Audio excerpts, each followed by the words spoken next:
The book of First Corinthians, chapter 8, verse 1. First Corinthians 8 and 1. First Corinthians, the 8th chapter, and the first verse. Freedom with responsibility. The question keeps coming up regarding meat that has been offered up to an idol. Should you attend meals where such meat is served or not? We sometimes tend to think we know all we need to know to answer these kinds of questions, but sometimes our humble heart can help us more than our proud minds. We never really know enough until we recognize that God alone knows it all. Some people say quite rightly that idols have no actual existence, that there's nothing to them, that there is no God other than our one God, that no matter how many of these so-called gods are named and worshiped, they still don't add up to anything but a tall story. They say, again, quite frankly, that there is only one God, the Father, that everything comes from him, and that he wants us to live for him. Also, they say that there is only one master, Jesus the Messiah, and that everything is for his sake, including us. Yes, it's true. In strict logic, then, nothing happened to the meat when it was offered up to an idol. It's just like any other meat. I know that, and you know that, but knowing isn't everything. If it becomes everything, some people end up as know-it-alls who treat others as know-nothings. Real knowledge isn't that insensitive. We need to be sensitive to the fact that we're not all at the same level of understanding of this. Some of you have spent your entire lives eating idol meat and are sure that there's nothing bad in the meat that then becomes something bad inside of you. And imagination and conscience shaped under those conditions isn't going to change overnight. But fortunately, God doesn't grade us on our diet. We're neither commended when we clean our plate nor reprimanded when we just can't stomach it. But God does care when you use your freedom carelessly in a way that leads a fellow believer still vulnerable to those old associations to be thrown off track. For instance, say you flaunt your freedom by going to a banquet thrown in honor of idols, where the main course is meat sacrificed to idols. Isn't there great danger if someone's still struggling over this issue? Someone who looks up to you as knowledgeable and mature, sees you go into that banquet. The danger is that he will become terribly confused, maybe even to the point of getting mixed up himself, and what his conscience tells him is wrong. Christ gave up his life for that person. Wouldn't you at least be willing to give up going to dinner for him? Because as you say, it doesn't really make any difference, but it does make a difference if you hurt your friend terribly, risking his eternal ruin. When you hurt your friend, you hurt Christ. A free meal here and there isn't worth it at the cost of even one of these weak ones. So never go to these idol-tainted meat meals if there's any chance it will trip you up with one of your brothers or sisters. 1 Corinthians chapter 9. And don't tell me that I have no authority to write like this. I'm perfectly free to do this. Isn't that obvious? Haven't I been given a job to do? Wasn't I commissioned to this work in a face-to-face meeting with Jesus, our master? Aren't you yourselves proof of the good work that I've done for the master? Even if no one else admits the authority of my commission, you can't deny it. Why, my work with you is living proof of my authority. I'm not shy in standing up to my critics. We who are on missionary assignments for God have a right to decent accommodations, and we have a right to support us and our families. You don't seem to have raised questions with the other apostles and our master's brothers and Peter and these matters. So why me? Is it just Barnabas and I who have to go it alone and pay our own way? Are soldiers self-employed? Are gardeners forbidden to eat vegetables from their own gardens? Don't dairy farmers get to drink from their fill from the pail? I'm not just sounding off because I'm irritated. This is all written in the scriptural law. Moses wrote, don't muzzle an ox to keep it from eating the grain when it's threshing.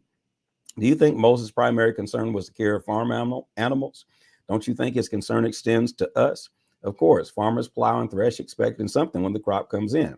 So if we planted spiritual seed among you, is it out of line to expect a meal or two from you? Others demand plenty from you in these ways. Don't we who have never demanded deserve even more? But we're not going to start demanding now what we've always had as a perfect. But we're not going to start demanding now what we've always had a perfect right to. Our decision all along has been to put up with anything rather than to get in the way or detract from the message of Christ. All I'm concerned with right now is that you not use our decision to take advantage of others, depriving them of what is rightly theirs. You know, don't you, that it's always been taken for granted that those who work in the temple live off the proceeds of the temple, and those who offer sacrifices at the altar eat their meals from what has been sacrificed. Along the same lines, the master directed that those who spread the message be supported by those who believe the message. Still, I want it made clear that I've never gotten anything out of this for myself, and that I'm not writing now to get something. I'd rather die than give anyone ammunition to discredit me or question my motives.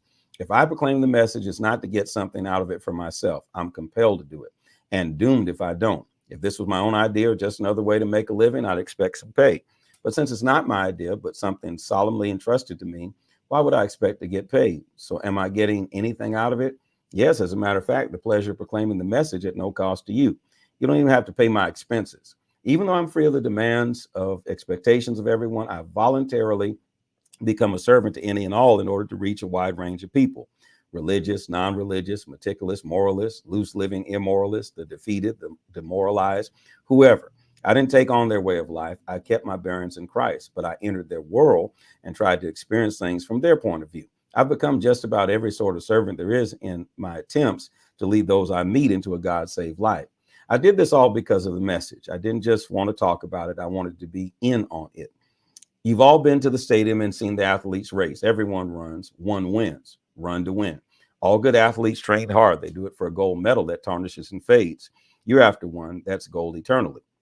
I don't know about you, but I'm running hard for the finish line. I'm giving it everything I've got. No lazy living for me. I'm staying alert and in top condition. I'm not going to get caught napping, telling everyone else all about it and then missing out myself. 1 Corinthians chapter 10. Remember our history, friends, and be warned. All our ancestors were led by the providential cloud and taken miraculously through the sea. They went through the waters in a baptism like ours, as Moses led them from enslaving death to salvation life. They all ate and drank identical food and drink meals provided daily by God. They drank from the rock, God's fountain for them, that stayed with them wherever they were, and the rock was Christ. But just experiencing God's wonder and grace didn't seem to mean much. Most of them were defeated by temptation during the hard times in the desert, and God was not pleased.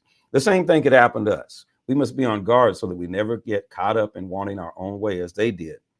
And we must not turn our religion into a circus as they did. First, the people partied, then they threw a dance. We must not be sexually promiscuous. They paid for that. Remember, with 23,000 deaths in one day, we must never try to get Christ to serve us instead of us serving him. They tried it, and God launched an epidemic of poisonous stinks. We must be careful not to stir up discontent. Discontent destroyed them. These are all the warning markers. Danger in our history books written down so that we don't repeat their mistakes. Our positions in the story are parallel. They at the beginning, we at the end. And we are just as capable of messing it up as they were. Don't be so naive and self-confident. You're not exempt. You could fall flat on your face as easily as anyone else. Forget about self-confidence. It's useless. Cultivate God confidence.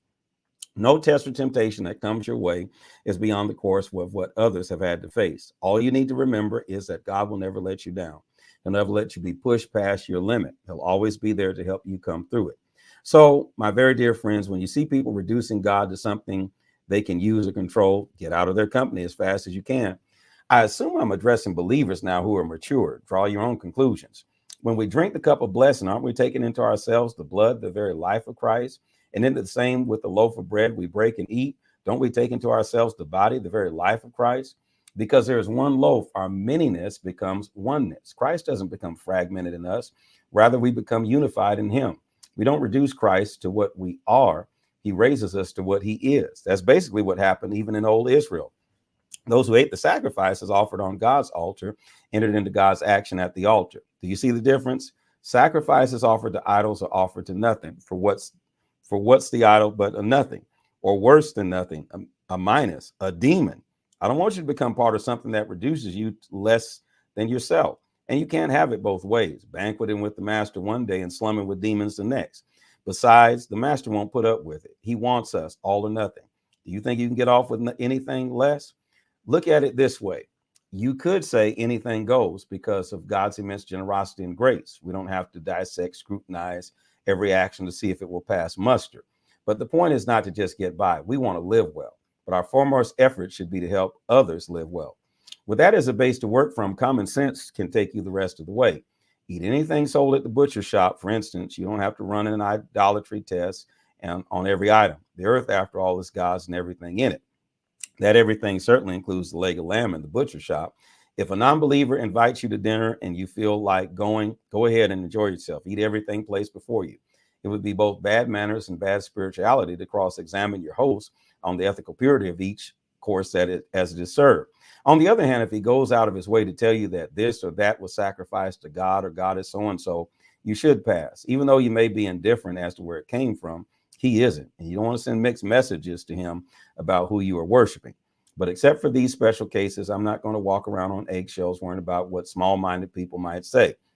I'm going to stride free and easy, knowing what our large-minded master has already said. If I eat what is served to me, grateful to God for what's on the table, how can I worry about what someone else will say? I thank God for it and he blessed it. So eat your meals heartily, not worrying about what others say about you. You're eating to God's glory after all, not to please them. As a matter of fact, do everything that way, heartily and freely to God. At the same time, don't be callous in your exercise of freedom, thoughtlessly stepping on the toes of those who aren't as free as you are. I try my best to be considerate of everyone's feelings in all these matters. I hope you will be too. 1 Corinthians 11, to honor God. It pleases me that you continue to remember and honor me by keeping up the traditions of faith I taught you.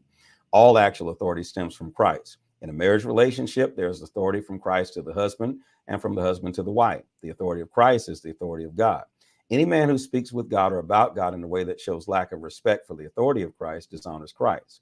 In the same way, a wife who speaks with God in a way that shows lack of respect for the authority of her husband dishonors her husband.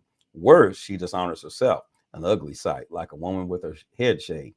This is basically the origin of these customs we have of women wearing head coverings in worship while men take their hats off. By these symbolic acts, men and women who far too often butt heads with each other submit their heads to the head, God.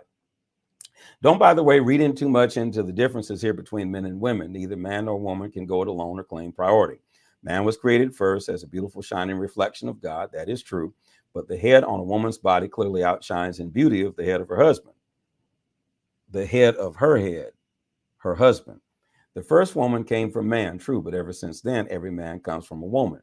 And since virtually everything comes from God anyway, let's quit going through these who's first routines. Don't you agree there is something naturally powerful in the symbolism? A woman, her beautiful hair reminiscent of angels praying in adoration. A man, his head bared in reverence, praying in submission. I hope you're not going to be argumentative about this. All God's churches see it this way. I don't want you standing out as an exception. Regarding this next item, I'm not pleased at all. I'm getting the picture that when you meet together, it brings out your worst side instead of your best. First, I get this report on your divisiveness, competing with and criticizing each other. I'm reluctant to believe it, but there it is. The best that can be said for it is that the testing process will bring truth into the open and confirm it.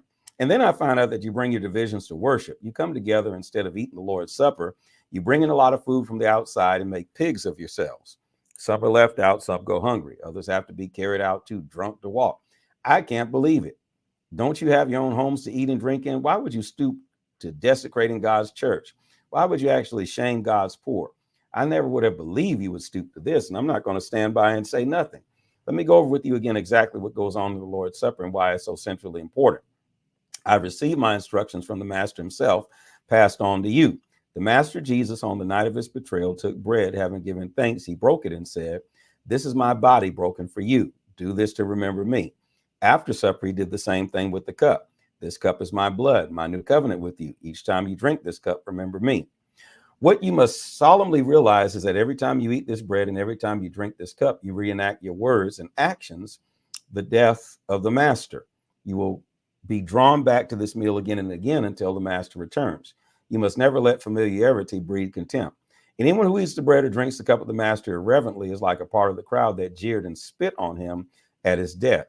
Is that the kind of remembrance you want to be a part of? Examine your motives, test your heart, come to this meal in holy awe. If you get no thought or worse, don't care about the broken body of the Master, when you eat and drink, you're running the risk of serious consequences. That's why so many of you even now are listless and sick, and others have gone to an early grave. If we get this straight now, we won't have to be straightened out later on. Better be confronted by the Master now than to face a fiery confrontation later. So my friends, when you come together to the Lord's table, be reverent and courteous with one another. If you're so hungry that you can't wait to be served, go home and get a sandwich. Now, of course, I'll just leave it at that. Go home. Praise the Lord Jesus. Just go get a sandwich. Lord have mercy. But by no means risk turning this meal into eating and drinking binge or family squabble. It's a spiritual meal, a love feast. Other things you've asked about, I'll respond to in person when I make my next visit. Lord Jesus, let the saints go and get a sandwich. This is the word of the Lord, with some interpretation in there. Put that in the comment section. This is the word of the Lord with a little bit of interpretation from the paraphrase that we're reading from. Be sure to follow, like,